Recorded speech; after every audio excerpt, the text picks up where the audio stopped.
నేడు రాష్ట్రంలో పెట్టుబడులు తేవడంలో ఒక చరిత్ర సృష్టిస్తున్న నారా లోకేష్ కి అశేష కళ్యాణదుర్గం ప్రజల తరపున జన్మదిన శుభాకాంక్షలు. ఎమ్మెల్యే అమిలినేని సురేంద్రబాబు కళ్యాణదుర్గం పట్టణం ఎమ్మెల్యే కార్యాలయం ప్రజా వేదికలో పెద్ద ఎత్తున తరలివచ్చిన నియోజకవర్గ టీడీపీ సీనియర్ నాయకులు, చైర్మన్లు, మండల పార్టీ అధ్యక్షులు, పార్టీ వివిధ హోదాల్లో ఉన్న నాయకులు, ప్రజా ప్రతినిధులు, కార్యకర్తల సమక్షంలో భారీ ఎత్తున ఎమ్మెల్యే అమిలినేని సురేంద్రబాబు మానవ వనరుల అభివృద్ధి, ఇన్ఫర్మేషన్ టెక్నాలజీ, ఎలక్ట్రానిక్స్ మరియు కమ్యూనికేషన్, రియల్ టైమ్ గవర్నెన్స్ శాఖ మంత్రివర్యులు నారా లోకేష్ జన్మదినం సందర్భంగా కేక్ కట్ చేసి ఘనంగా వేడుకలు నిర్వహించారు.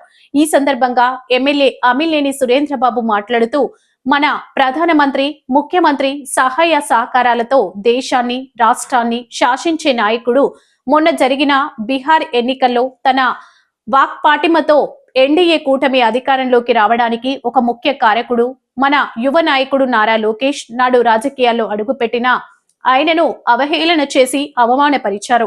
వాటన్నిటిని దిగమింగి తనను తాను నిరూపించుకుంటూ భవిష్యత్తు నాయకుడిగా ఎదిగారు. నేడు దేశంలో ఎక్కడా లేని విధంగా కార్యకర్తలను గుర్తించి వారికి అండగా నిలబడి ఇన్సూరెన్స్ ను తీసుకొచ్చారు. ఏ సమావేశంలో అయినా ఒకటే చెబుతారు, కార్యకర్తలు నాయకులకు అండగా ఉండాలి, వారికి పార్టీ అండగా ఉంటుంది అని. నిన్న ఎంపీ విజయసాయిరెడ్డి మీడియా ముఖంగా కూటమి ప్రభుత్వం ఉన్నంత వరకు వైసీపీ ప్రభుత్వం రాదు అని, జగన్ కోటరీకి లిక్కర్ స్కామ్ కు సంబంధం ఉందని తెలిపారు. అంటే ఇక వైసీపీ భవిష్యత్తు శూన్యమని. ఇక నేను మొదలు కళ్యాణదుర్గం వచ్చినప్పుడు ఒక్కొక్కరు ఒక్కో మాట, ఒకరు డేరా బాబా అన్నారు, ఇంకొకరు ఇంకో రకంగా మాట్లాడారు. నేను పక్కనే ఉండి ఒక రైతు కుటుంబం మాది, నారా లోకేష్ మాట ఇచ్చారు, బీటీపీ పూర్తి చేస్తామని చెప్పారు. కళ్యాణదుర్గం ప్రాంతంలో టమాటా ప్రాసెసింగ్ యూనిట్ 20 కోట్లతో రాబోతుంది. ఇప్పటికే కుందుర్పి, కళ్యాణదుర్గం రూరల్లో 2 కోల్డ్ స్టోరేజీలు నిర్మాణం కానున్నాయి. తద్వారా రైతులకు గిట్టుబాటు ధర వచ్చినప్పుడు పంట ఉత్పత్తులు అమ్ముకునే వీలు ఉంటుందన్నారు. విద్యాశాఖ మంత్రిగా ప్రతి పాఠశాలలో మెరుగైన వసతులతో నేడు విద్యార్థులు సంతోషంగా చదువుకుంటున్నారు అంటే ఆది నారాయణ లోకేష్ గారి చొరవే అని అన్నారు. అది నారా లోకేష్ చొరవే అని అన్నారు. చంద్రబాబు ముఖ్యమంత్రి చంద్రబాబు నాయుడు జన్మదినం ఏప్రిల్ 20వ తేదీ ప్రతి ఇంటి మీద కూటమి జెండా ఎగరవేసే మన నిబద్ధత చాటుకోవాలన్నారు. ప్రతి గ్రామానికి రోడ్లు వేసి రైతులకు ఇబ్బందులు లేకుండా చూస్తాము. రాబో రోజుల్లో అభివృద్ధి మన ఎజెండాగా పనిచేస్తామని పేర్కొన్నారు.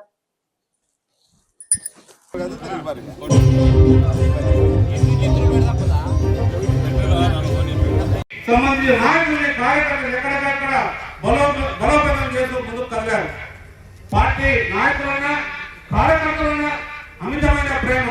ఇప్పుడే మన ఒక సోదరుడు చెప్పారు ఇన్సూరెన్స్ గురించి.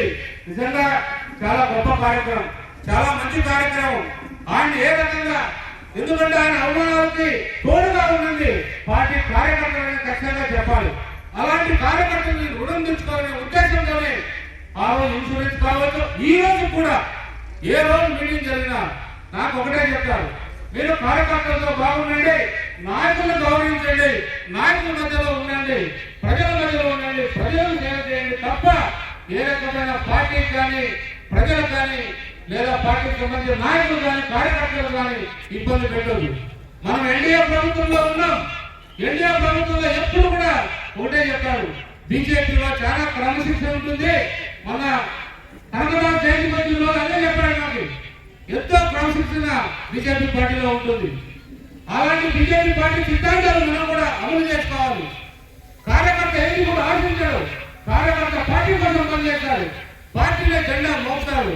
మనం కూడా మన నాయకులు, మన కార్యకర్తలు అదంతా అలవాటు చేసుకోవాలి. అంటే ఇప్పుడేదో మనం తప్పు చేస్తామని కాదు, కానీ వాళ్ళ గొప్ప సిద్ధాంతాన్ని మన ముందు ఉంచాడు. అలాగే ఎప్పుడు కూడా పవన్ అంటాడు, అది ప్రేమతో పిలిచే పవన్ మాటే. ఈ ఎన్డీఏ కూటమి 15 సంవత్సరాలు ఉంటుందని ఈ పవన్ చెప్పారు. ఖచ్చితంగా ఈ 15 సంవత్సరాలు ఖచ్చితంగా కొనసాగుతుంది. మన రాష్ట్రం దేశంలోనే కాదు, ప్రపంచంలోనే అగ్రస్థానంలో ఉంటుందని మనందరూ చెప్పాలి. ఎందుకంటే పవన్ కూడా చాలా అవమానాలు చేశారు. ఇదే వైసీపీకి సంబంధించి, ఇదే జగన్ రెడ్డి పార్టీకి సంబంధించిన చాలా మంది అవమానాలు చేశారు.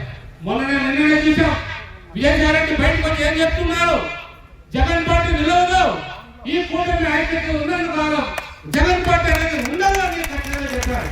అది నిజం, 100% నిజం.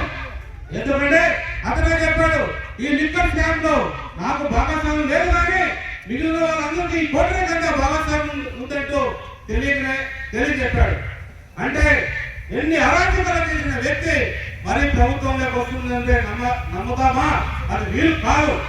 అలాంటి వ్యక్తిని మనం ఎప్పుడు కూడా ఊహించుకోలేం, అలాంటి ప్రభుత్వాలు కూడా ఊహించుకోలేము. నన్ను కూడా ఇదే కర్ణాటకంలో డేరా బాబా అన్నారు. యువకులు ఎవరన్నా మాట్లాడాలంటే ముందుకు రావచ్చు. నారా లోకేష్ బాబు గారి అభిమానులు అయితేనేమి, పార్టీ నాయకులు అయితేనేమి,